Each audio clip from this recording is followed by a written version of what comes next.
Hey guys, it's registered dietitian Kara Corey here for another episode of Dietitian Talk.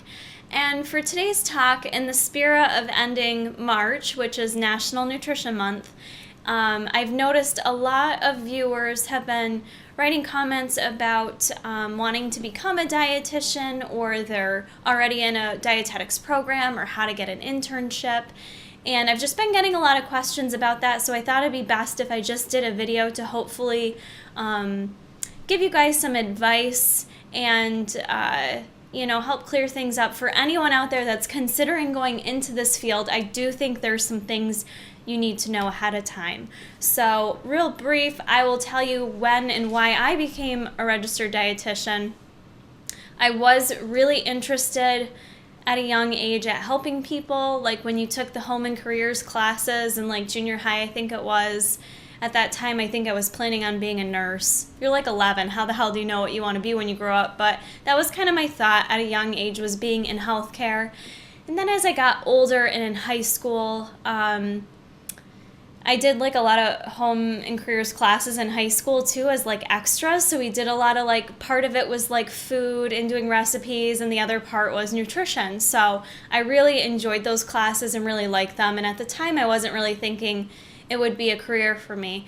But it kind of all made sense when I ended up going to like a college fair and looking for different fields that interested in me. I wasn't really an awesome student, academically in high school. I didn't have like the best grades. More so because I didn't really apply myself. I was more concerned with like, being cool and, my boyfriends and things of that nature. So I wasn't like super applying myself in high school, but, I was vegetarian for a while in high school, and basically my whole family, like on both sides, like there was issues with obesity. Like everyone was overweight. Like no one really like looked fat or athletic in my family. There was a lot of health issues. My mom's mother died at a really young age of heart disease. She was like 60. A lot of health issues in my family, and it just, I was always like body conscious from a young age, from kind of seeing my mom and my parents dieting all the time growing up. It was kind of like, oh, okay, you're supposed to be like conscious of your body and your weight and what you're eating. So it was always like there for me in my mind. I started working out at a young age. So those things were always just kind of a part of my life. So fast forward to the college fair, and I found a college that had nutrition as a major, a 2-year school, SUNY Morrisville. And I thought, why not? It was a perfect opportunity because I planned on living with shredded Jesus at the time and not actually living on campus and living that lifestyle. So I went to college and really applied myself in that program. So for me, it ended up being a really good decision because I knew I wanted to be in healthcare. I knew I wanted to help people. I had an interest in food and nutrition. I didn't know a ton about it, but that was kind of my thought process going into that field. And it worked out very well because everything just kind of worked for me. And I know for a lot of people it doesn't work that well. People switch majors tons of times because you're not sure what you want to do. And even in dietetics, a lot of people get into this field, and then once they go to college and start taking the classes, they're like, shit, this is not for me. So part of me doing this video and my long explanation of why I got into it is to hopefully help you kind of think about some of the things that might be in your life that might make sense for you in the field of dietetics, if it's a fit for you or not. I think right now with Fitspo on Instagram and social media, YouTube, it's everywhere, and it's great. I think it's very inspiring. And I think, though, with that said, a lot of people just want to be a dietitian because of their interest in those things. And they don't really go hand in hand. And I know there's a lot of like certificate programs, and people call themselves wellness coaches, and I'm sorry, I totally don't support a lot of that stuff.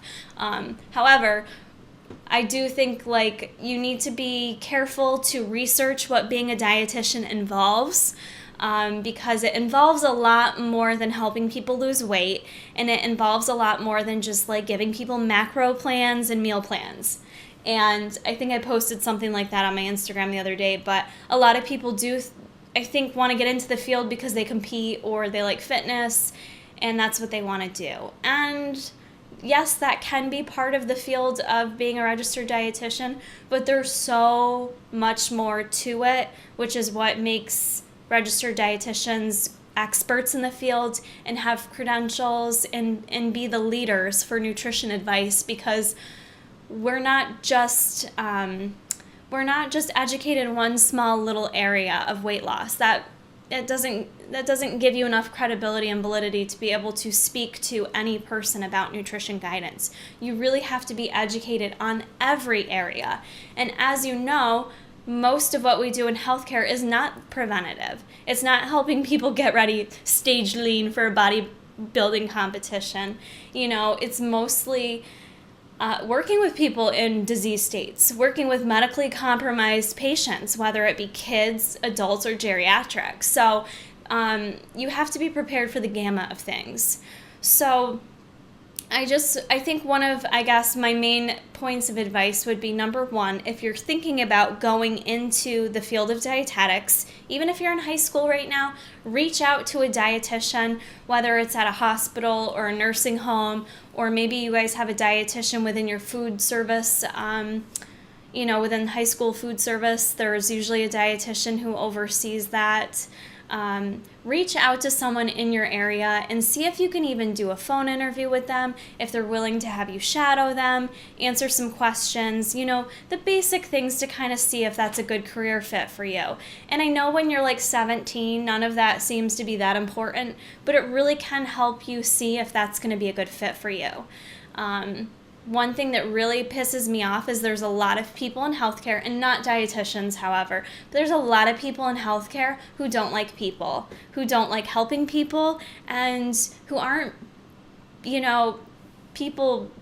I don't know how else to say it. They're just not, personable. And that sucks, because it makes me cringe at the thought of entering a hospital if I get sick, because I know who's going to be taking care of me. And half those people do a shitty job. And that's maybe horrible for me to say. I'm probably going to offend a lot of people. I'm being super general right now, so I don't mean to offend all healthcare workers. And I'm sure if you're a healthcare worker watching my video, you probably understand what I'm saying. There's a lot of people in the field who are either very overworked, etc., and they're just, not passionate about their jobs. And I really think to be in healthcare, you need to be passionate. And I've been doing this for 10 years now. It's crazy to me. I've been a dietitian for 10 years. But I have been. And I feel like I'm just as passionate, if not more passionate about it now. Because things are always changing, especially in nutrition. So you have to be willing to keep up with that and be passionate about it. So that's my number one advice, is to try to talk with someone, see if it interests you, and really think about, are you a people person, and do you want to help people at all stages of life, not just people going to be on a bodybuilding stage? Do you want to help people with end-stage kidney failure and with cancer and little kids with severe food allergies and gluten intolerance and things of those nature? So that's number one. Number two would be to think about your academics. It's very challenging, and that's one of the questions I get asked a lot. And it's actually much more challenging now than it is when I went through school 10 years ago. So I can only imagine. Science is obviously one of the biggest focuses of nutrition, taking chemistry, taking anatomy and physiology, taking nutrition biochemistry, taking organic chemistry. So sciences are an area that are crucial. Now, do you have to ace all those classes? No, but you have to be able to have a general understanding of science, how the human body works, and how that all interrelates with nutrition. And I had someone recently ask me and tell me the science is very difficult for them. They're feeling very discouraged. Should they quit the program? Should they change their major? And for me, I would say no. It really depends on how passionate you are about it. Because I'll openly admit, I had to work extremely hard for the grades I got in college. I am not like naturally book smart, intelligent, articulate type person. I'm just not. I've had to work very hard for where I got within my career. And being in school, I couldn't slack. I couldn't like go party all the time. Like which worked out well, that wasn't my lifestyle at the time anyways, but I had to study. I couldn't fly by the seat of my pants. I had to live by making index cards and reading them over and over again and losing sleep at night. And, it has to be really important to you. So my point is, be understanding of how challenging it is academically, but don't sell yourself short that you shouldn't go into that field because it is difficult. Because if you want anything bad enough, I'm a firm believer you'll make it happen. So really try to assess, how bad do you want it? How much of a fit is it for you? And you'll make it happen. Now, I was very fortunate when I transferred to Syracuse University. Our nutrition professors were amazing, and the nutrition professors that taught like the biochemistry and metabolism were they were so amazing. They were so passionate about it that they were able to explain things in a way that got you excited about science. It got you excited about like your body's cells and mitochondria, and it all kind of made sense. So I know we can't control those things, but searching for a school that has teachers that produce successful students and have good percentiles of students that pass their RD exam. So that kind of leads to my next point, is looking for a school that's a good fit for you. I know a lot of people choose schools based on maybe where their boyfriend goes or girlfriend, or what's convenient or local or cheapest. But in terms of dietetics, I think it's crucial to look at a program that prepares you to be successful. And there's a lot of programs that don't. And I was very fortunate, and I'm biased, but Syracuse University was an awesome fit for me because it was local to me. But they have an excellent program with excellent professors, and their pass rate on the RD exam is one of the highest in the country. So that's something to look for when you're looking to go to school, because that's going to, whether you're the smartest kid out there or not, that's going to make or break you in school. So I think it's important to look at that as well. The other thing I would say for those of you currently going through the program, a common question I get asked is, how do I find an internship? The internship piece is really scary. What do I do? How do I prepare myself for that piece? Now, for me going through at the time, I went through a coordinated dietetics program, which I believe those have been completely phased out at this point.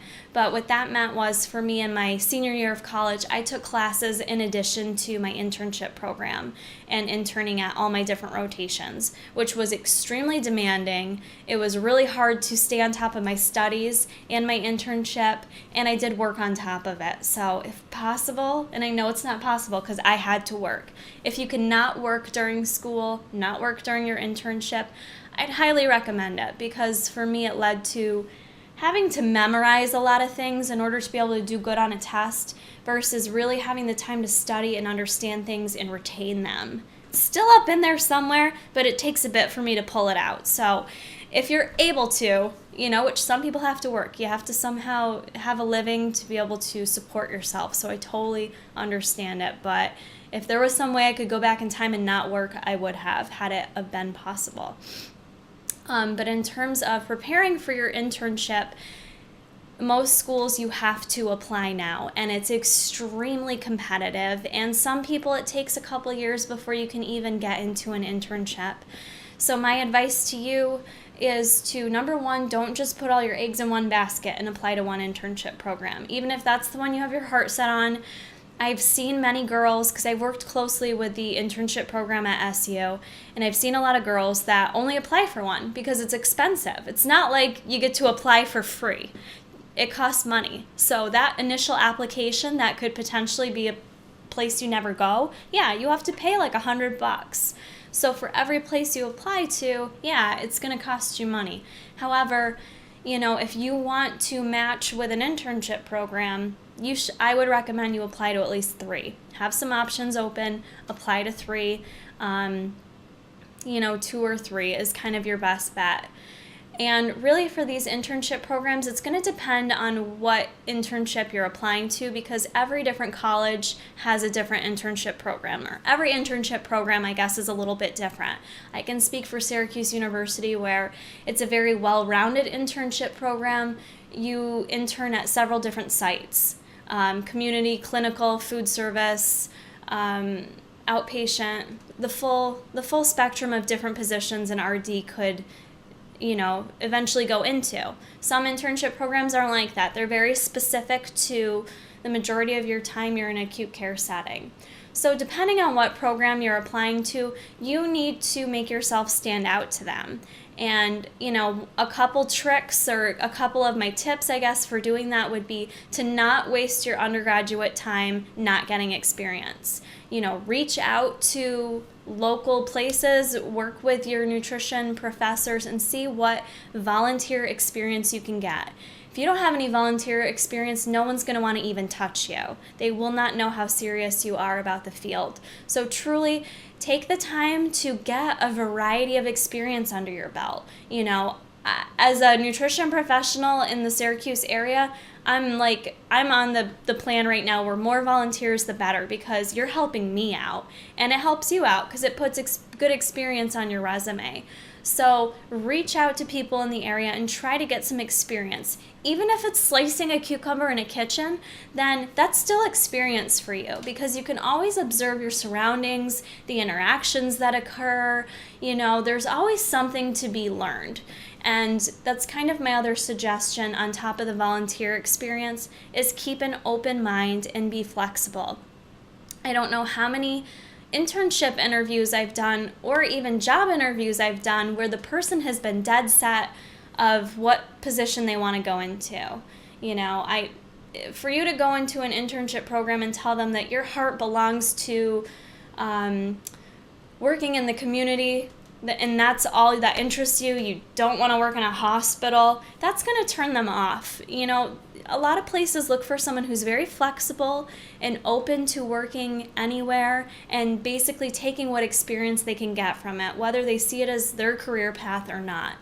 Don't get me wrong, it's good to have an idea of what your ideal dietetics position is, but I caution you to be open to seeing all the other options that are out there. So those are my tips with applying for the internship. It's very competitive, so do what you can to have a whole bunch of experience on your resume, to network with people, and to apply to a few different internship programs, and then have a backup plan. If in case you don't match at an internship, have a backup program to become a DTR, which is a diet tech. Get some work experience being a diet tech, and then reapply. And that is what the A&D, which is the Academy of Nutrition and Dietetics, that's pretty much the path that they encourage most students to take. And a lot of internship programs look highly among students that didn't match and got their work experience and then still came back and applied again. So don't lose hope if you don't if you don't match the first year. Now, the other thing I want to say, one more thing, I guess, that I kind of already touched on, is just the specific areas of nutrition you can go into. When I started nutrition, that was my thing. I wanted to be a sports dietitian. I loved fitness. I wanted to work with athletes. I thought I'd be super badass to be, a dietitian for a sports team. And don't get me wrong, those jobs are out there, but they don't happen when you graduate college. You really have to build up your name, build up a brand, get some credibility within the field before those positions are really going to be obtainable for you. They're very hard to come by, and I'm not trying to make you lose hope on what your dream is, but I just think a lot of people aren't realistic when they go into this field.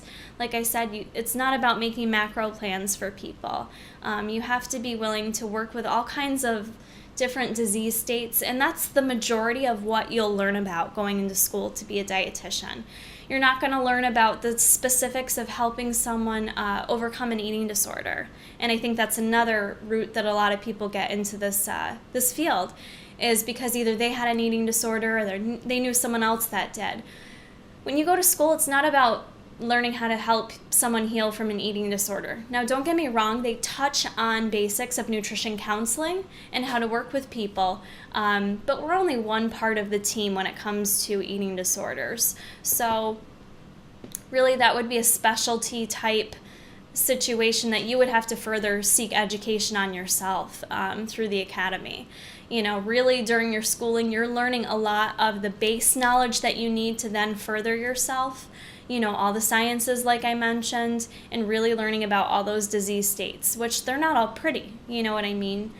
Diabetes, kidney disease, cancer, malnourishment, wound healing, which is kind of nasty, but I love nasty stuff. So wound healing was always really fun to me. It was always really cool what types of nutrition you could give people and how it would heal pressure ulcers. I love working with geriatrics and working in nursing homes. I really loved that period of my life working with those types of patients. So I guess I'm just trying to make you aware, be open and flexible to who you're going to work with and what types of issues you're going to work with. Because that job is not always going to be easy to come by that you're dead set on when you finish dietetics. And I think they do ingrain a lot of this throughout the schooling, and I think that's where some dietitians do drop off and switch fields and maybe go into psychology because they're interested in the eating disorder piece, because it really is a lot more about what's going on up here than what we learn as dietitians. So there's a lot to think about. I hope this video gave you some things to kind of stew over in your brain. I really don't want people to get discouraged, but I want you to be aware of what it takes and what you have to be willing to work with and do in the field. And I believe I mentioned this in my other registered dietitian video that I've posted, which talks more about the process of becoming a dietitian. But in 2017, so we're only 2 years away, that will be the first class that you will be required to have a master's degree to become a registered dietitian. So it's no longer going to be an undergraduate type study. It will be master's degree required in order to be eligible to sit and take that RD exam, which they've been talking about that for a very long time, and now it's finally came to in 2017. So they will likely create some other type of nutrition majors, nutrition positions with that 4-year degree, but that's still being talked about. They're not, when I say they, I mean the Academy of Nutrition and Dietetics. They're not quite sure how that's going to look yet. So my final tip, I guess, would be to stay educated. I have up on the screen behind me eatright.org. That is the Academy of Nutrition and Dietetics website. There's a lot of good information available on there firsthand from the academy that supports dietitians. So I would get familiar with that website and just stay up to date with the information that's being put out there. Like I said, if you're not in school now and you're 16 and thinking about going into this field, it will be a master's program. So it will be a lot of your time, and the sciences will be even more heavy when you're studying. So hopefully this answered some of the questions. You guys have had a lot of good questions about becoming a dietitian. If you have more and I didn't answer them, because I could ramble on forever, as you know, thank you for bearing with me if you did this whole video. But please ask them below. I don't mind giving out my email address for people that are currently in the program and have specific questions. I love helping out other students or people that want to go into this field, because for me, I was so young. I was 17 going into this field. There was so much I didn't know, and to have someone else a little bit younger in the field that could help give me some encouraging advice would have been huge. So if I can help any of you, that is why I do this channel. So please don't hesitate to ask below, and I will help guide you and answer questions as best I can. So I hope this video was helpful for you guys. Please let me know what else you would like to hear me talk about other than being a dietitian, and I'll be sure to do some upcoming videos on that. So please share this with anyone else you think would like this information. Give it a thumbs up if you liked it, and we'll see you soon. Fonda, if anyone can go back that far, she used to love doing like the Jane Fonda like step aerobic type stuff, and I used to be like, man, that looks so fun. So I used to like sneak downstairs in the basement and do Jane Fonda when I was like 10 years old, just because I thought it seemed fun. So I always kind of had a love for fitness since I was a young